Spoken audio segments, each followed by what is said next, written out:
Marina, hi, nice to meet you. Hi, nice to meet you too. It's we're here at the Shellhorn Hotel, and thanks to Brand Innovators for having us. Well, I'm Cammy Keiler, and I'm the VP of Marketing and Brand for Alembic. We're a causal AI platform. I'm delighted to be sitting here with you. And first, I wanted to ask you, Marina. I read a lot about your background. You have quite a long title and a very tenured role at L'Oréal. But tell me and tell the audience just a little bit about kind of what that background is and what led you into the role you are, starting with what role are you actually in? I'm leading digital acceleration for Okay. our e-commerce business Okay. currently. So sitting in the growth team, which is the part of our commercial structure. I have a marketing background, and Yes. honestly, I'm a marketer in my heart, while also very data driven and very sales and tech oriented.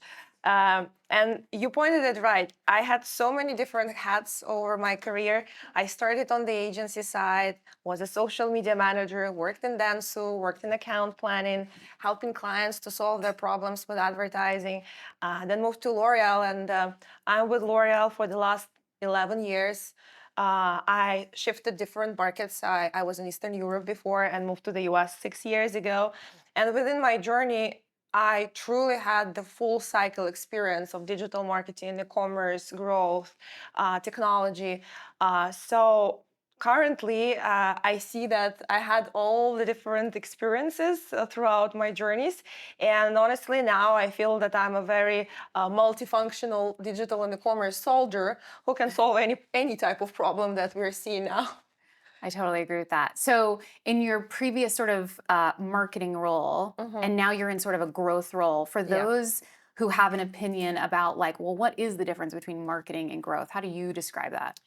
It's interesting because back in my time in Europe, before I moved to the US, I was chief digital officer, Okay. and I drove P&L for our D2Cs as well as managing the entire digital marketing budget. So to me, I still see that there is a huge overlap between sales and marketing, between growth and acquisition, and different tools are driving engagement. So I always think about that from the holistic 360 perspective, and when all the functions and all the reasoning needs to work in synergy. Hmm. And we all know that the world is very siloed, and we're always trying to solve this friction, but I truly believe that it's all about the life cycle, the 360 planning, and alignment in terms of your goals, KPIs, and how you function together.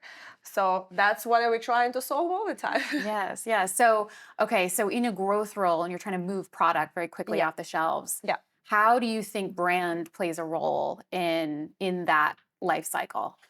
So that's an interesting question. I really like that.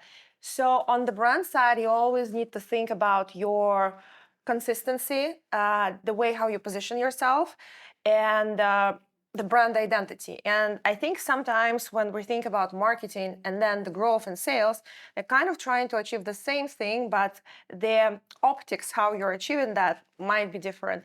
When a brand is thinking about their approaches, they need to value the identity of the brand, the core values, which are very important. I think today we spoke on all the panels about how culture is shifting the way how consumers are seeing our brands and how the brands are trying to tap into the cultural moments. And I'm truly inspired by that trend because it's really helping brands to face themselves in the right temple moments, which are cultural. But then on the other side, you always need to keep your brand values intact and have a strong brand platform positioning and temple moments. When it comes to growth, it's slightly different.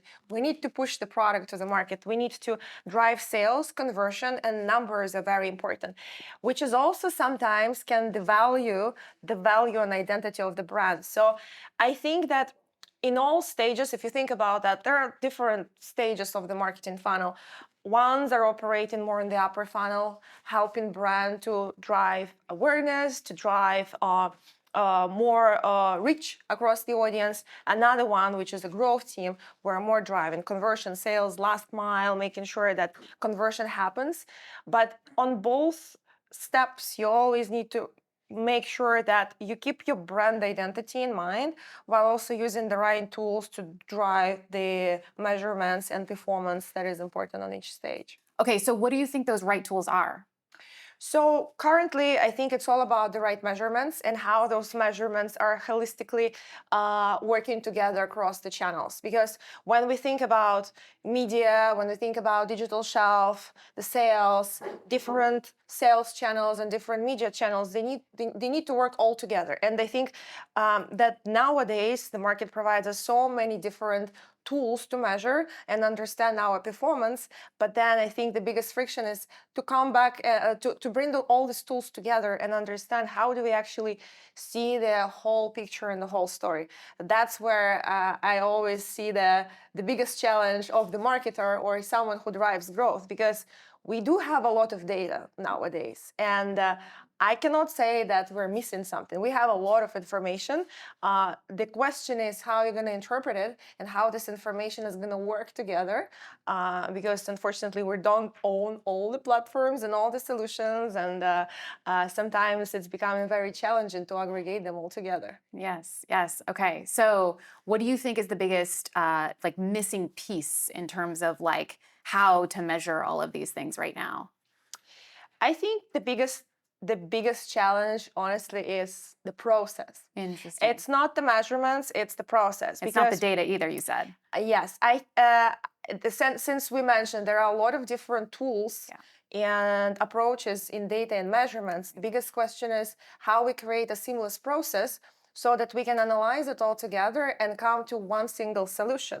Because the data and the story is also in the eyes of beholder. So whomever looks at this data and whomever is thinking about their goals, that's how they're going to interpret this data. So I think nowadays, the challenge is not the tool and not the information. The challenge is the process of how people are coming together to align on what they're going to do with this information, and also the knowledge of all these people who are looking at the data. So in my mind and in my experience, it's always human-based and process-based. And that's where we're still learning and exploring how to work together. Got it. Got it. Okay. So in this like post AI era that we all live in, right? What do you think is like the most exciting thing about that era that we now exist in? And do you think that any of that can solve for this? I think AI will definitely help to solve the friction between the tools and processes. That's absolutely no breaker. It's going to happen. The question is how fast we can go there. Because when you think about the AI in the big corporate environments where we're intertwined with a lot of IT infrastructures from our partners, from different vendors, it's always challenging to build something efficiently and fast. And my question is always, do you want to go fast or do you want to make it right? So sometimes with those innovations, making it right doesn't mean making it fast. So we always need to understand how to move with the speed of culture, but also pacing ourselves to ensure that we're building something right. And the more complex your business infrastructure is, the more complex will be the deployment of any AI tool, because in that case, it's not even about the technology, it's about partnerships with the other vendors or other businesses with whom you're going to build it. And it all takes time. So I'm very excited about the new journey with AI. I think it's a great capability that will help us a lot to minimize the work that we don't like, and probably optimize and bring us more time to do the work that we like. But to get there, you need to put an effort. Yes, yes. Well, and one of the things that you mentioned, which I love, is this idea that like, brand and growth and where culture meets moment. I mean, that's one of the things that Alembic and L'Oreal are working on together. But I want you to talk a little bit about how, the beauty category in general has really led the moment with influencer in particular and cultural moments in general, and really taking advantage of that. How, in terms of brand and controlling brand, how hard is it to outsource that to influencer? And then how does that sort of impact you and your job and your day to day when you have to push product into the Walmarts and the Amazons of the world when you're thinking about L'Oreal? Yeah, yeah. I would say that beauty industry is always stepped into the world of influence and marketing. I think that's our biggest channel, transparently. Like everybody watch TikTok, Instagram. Everybody love to get some insights from their beloved influencers. So that's the part of the game that we play, the entire beauty industry. But it also needs to come with clear guardrails and brand safety, because you cannot just leave it and let it go. You still need to establish the core of your influencers, making sure that they're also aligned with your brand identity and your values, and you're speaking the same language, right? So I think vetting is important in this case.